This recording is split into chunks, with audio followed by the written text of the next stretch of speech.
O que você acha, Liduína? Quais são os desafios aí que você destaca? Olha, os desafios na minha prática, eu acho que o mais difícil deles talvez seja ainda a aquisição de tecnologia, né? Ainda o custo é muito alto. E a maioria das crianças, dos pacientes que são, os pacientes aí, né, de novo, né, as pessoas com deficiência mais comprometidas, na realidade eles precisam de tecnologia de alto custo, né? Cadeiras motorizadas, cadeiras adaptadas que sejam individualmente adaptadas para cada necessidade. Então, embora, né, a Prefeitura de Campinas já ofereça a tecnologia, o custo ainda é muito alto. Então, o investimento no processo de inclusão, ele é alto, né? A quantidade de recursos econômicos. E uma cadeira não é barata, né? Nós temos cadeiras de R$3.000, R$4.000 para crianças que vão crescer, cadeiras até de R$17.000, né? São as motorizadas para pacientes gravemente comprometidos. E, na realidade, essa tecnologia vai fazer a grande diferença também se, né, associada à questão do transporte, da acessibilidade. Eu tive um paciente que fazia direito e ele dizia que a primeira coisa que ia acontecer, depois de formado, ele ia processar uma boate da região metropolitana de Campinas, famosa, porque ele nunca tinha conseguido entrar até os 19 anos, porque não tinha o acesso, não tinha elevador, não tinha rampa, né? Então, e, na realidade, ele tinha cadeira, né? Ele tinha toda a vontade, ele tinha até uma questão econômica, mas não tinha o acesso. Então, eu acho que a questão da tecnologia é uma coisa que a gente vai ter que ainda evoluir bastante, né? E a questão mesmo também, acho que de políticas públicas, né? Existem algumas políticas que faltam. Num TCC recente do meu curso, nós procuramos algumas políticas sobre a intervenção de bebês, né? E a gente não encontrou, né? Não existe nenhuma norma, nenhuma diretriz política sobre a intervenção de bebê ainda, né? Acho que nesse aspecto é interessante, Liduína, quando você fala dos bebês, né? Porque é sabido que quanto mais cedo, né, essa criança recebe os apoios que ela necessita, a sua condição seguramente é melhor, né? E aí entra mesmo a disponibilidade de recursos para esse atendimento, né? Como é que vocês veem isso? Será que não é coincidência, ainda pensando a questão de...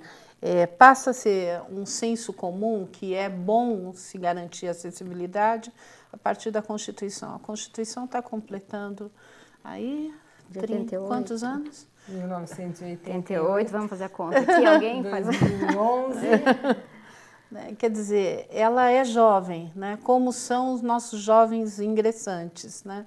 E, coincidentemente, a gente vê um aumento de candidatos ingressantes, né? Na escola, na universidade, com restrição de mobilidade, com deficiência. Será que, nesse sentido, a gente pode dizer que essa é a primeira geração que se beneficia do reconhecimento que isso não é um problema patológico, isso não é um problema, ou seja, individual, né, que deve ser tratado pelo coletivo e, portanto, efetivamente, eles estão vindo para ter igualdade de oportunidades, né, para eles, inclusive, poderem efetivamente participar do mercado de trabalho, né? Porque, coincidentemente ou não, né, você falando, eu falei assim, nossa, é a molecada que está chegando agora para nós, né? Então, com certeza, seus pais já viveram essa relação mais arejada e menos preconceituosa, né, da condição, acesso, né, e procuraram rapidamente. Eu tenho um afilhado que tem síndrome de Down e eu lembro que os pais não sabiam antes, só souberam com o nascimento, e passado um primeiro impacto, ela ainda estava na maternidade, né? Vamos resolver o problema, né? E ele teve suporte de fisioterapia ainda na maternidade, quer dizer, a família já saiu engajada, comprometida. Hoje ele é belíssimo profissional, cuida da parte de finanças de uma grande empresa daqui da cidade, né? E inclusive é colocado pelos seus chefes que ele é uma pessoa extremamente focada e eficiente, né? Quer dizer, o que poderia ser entendido como uma restrição é uma grande qualidade dele enquanto profissional. Eu acho que aí vale a gente comentar um pouco, então até voltando, né, para a questão do enfoque, do próprio conceito de deficiência, que se nós formos olhar no dicionário, né, a deficiência é algo que está sempre vinculado à anormalidade, à má qualidade, à insuficiência, patologia. Anomalia, patologia, então a incapacidade sempre, né? E acho que isso de uma certa forma foi fazendo com que as relações estabelecidas com as pessoas com deficiência fosse a partir dessa compreensão, né, de deficiência como alguma coisa muito ruim, porque falta, não está bom, não tem o suficiente, né? Então acho que também um dos grandes desafios que eu vejo e que nós temos hoje, né, nas cidades, nos diferentes espaços, é a própria mudança do conceito, né, em que a gente vê a deficiência como uma condição, uma diversidade, que inclusive, né, pode fazer parte da vida de qualquer um de nós a qualquer momento, em qualquer situação. Seja transitório ou não. Claro. Então aí a própria compreensão do que é deficiência como condição, como uma característica da pessoa, como uma das características que uma pessoa tem, implica aí a questão do recurso. Sim. Né? Então, quando eu sei, então, qual é a deficiência, se é uma deficiência física, sensorial, intelectual, qual é o recurso que essa pessoa precisa para que ela possa, assim como qualquer um, estar nos espaços, seja da terapia, seja do lazer, seja, né? E aí eu encontrei, né, nessa sua fala, um outro desafio, né? Que bom. Que é a questão, né, dos modelos mesmo de intervenção, né? Os modelos que ainda, os profissionais normalmente têm uma atuação muito segmentada, né? Os profissionais, a multidisciplinaridade ela existe, mas não há interação. A interação ela ainda é difícil, seja na área da saúde, seja na intersetoriedade da saúde com as outras áreas, né? Na área física, educação, lazer, cultura, ainda existe essa dificuldade.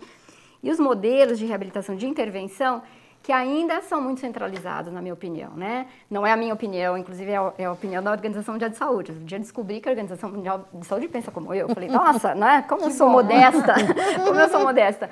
Mas a gente ainda tem um modelo centralizado, os profissionais, as equipes ficam num centro de reabilitação e muitas vezes a gente desconhece a realidade que aquele indivíduo tem na comunidade, principalmente o cidadão que usufrui dos benefícios do SUS, que também nessa área evoluiu bastante, né? Sim. Então, eu preciso conhecer a casa, eu preciso conhecer a escola, eu preciso conhecer a igreja, o supermercado, da onde aquela... entorno, do entorno, né? E eu, do meu centro de reabilitação, muitas vezes, né, super equipado, eu faço a minha parte, entre aspas, né? E muitas vezes... a reabilitação ela não se concretiza, porque dentro da comunidade, às vezes, ele não pode usufruir daquilo que ele teve como ganho biológico, né? Então, acho que existe no mundo, né, um movimento no sentido de essa reabilitação sair desses centros, grandes centros de reabilitação, eles não devem deixar de existir, mas que em muitas ocasiões você não precisa de grande e alta tecnologia e alto custo para você capacitar uma criança, uma família para sua inclusão, né? E daí eu acho que bem falta interessante isso. Uma política pública, de maneira geral, por exemplo, você estava falando que tinha aquela família que era uma casa BNH adaptada. Isso. Né? Uma grande luta que a gente tem hoje é para estabelecer dentro dessa política de cotas de unidades de interesse social adaptadas. Né? Então, se eu tivesse 5% das unidades projetadas já em condições de habitabilidade para qualquer pessoa com restrição de mobilidade, eu atenderia uma demanda reprimida enorme, que não se apresenta. Muitas vezes eles não se apresentam porque se eu for fazer um quarto para uma pessoa que faça uso de cadeira de rodas, por exemplo, eu vou precisar minimamente de 15 metros quadrados. Né? A gente tem um código de obras aqui em Campinas que permite dormitórios, em sendo o terceiro dormitório, de até 8 metros quadrados. Né? em 8 metros quadrados, essa pessoa não vai conseguir circular com a cadeira. Então, portanto, ela vai entrar no colo, vai ser colocada numa cama, né?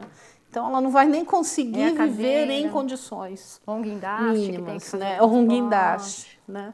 Então, acho que se a gente tem uma política pública que estabelece, né, unidades habitacionais adaptadas, se a gente tem uma política pública que estabelece calçamento nessas periferias, né, as calçadas com faixa livre para pedestres, né, de maneira geral, transitem, né, por essa e que tenha traçados de ônibus que de fato vão até essas pessoas, eu garanto inclusão também, né? Então, acho que a política pública ela ainda não privilegia essas populações menos abastadas, vamos dizer assim, né? E aí entra um outro aspecto interessante nessa questão, né, Débora, da população aí mais abastada, né? Vocês estavam falando do acesso, né? Isso. Então, a gente amplia, né, esse conceito de acesso, porque aí o acesso não é só chegar aos espaços. Não, né? Com certeza. Mas é a gente conseguir garantir o acesso, a permanência e o sucesso, seja no sentido do usufruir para uma situação de lazer, seja na questão da escola, né, que essa criança, que esse jovem possam chegar à escola, entrar na escola, permanecer na escola, transitar nos diferentes espaços da escola de aprendizagem e aí poder sair. Então, hoje, mais do que garantir o acesso, é a gente lutar para que se garanta a permanência e o sucesso. Exatamente. Né? E o sucesso no sentido assim, se eu sair para me distrair, que eu consiga fazer isso. Né? Se eu sair para ir ao médico, que eu consiga chegar lá. Se eu sair para fazer compras, que eu consiga fazer as compras que eu preciso.